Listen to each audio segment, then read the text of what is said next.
Alright, the Zippo Express truck just pulled in, and let's check out what he brought me this time.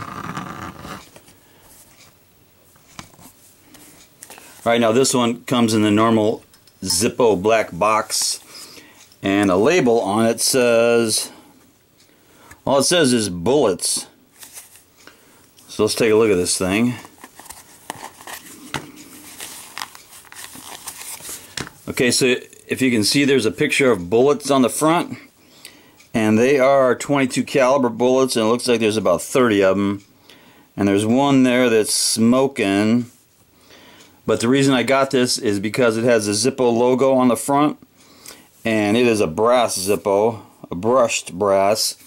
And this one was made in F of this year.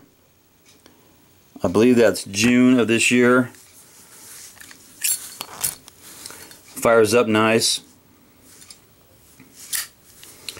And it's got that really good brass sound. Brass is my favorite collectible. If it's a Zippo and it's brass, I'll probably either be getting it or already have it.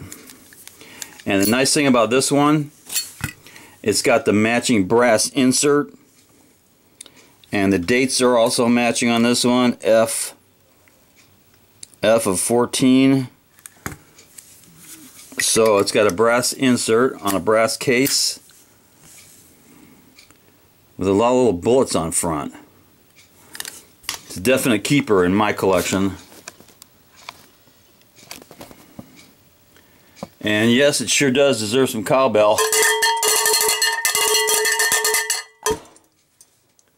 Knuckle bump.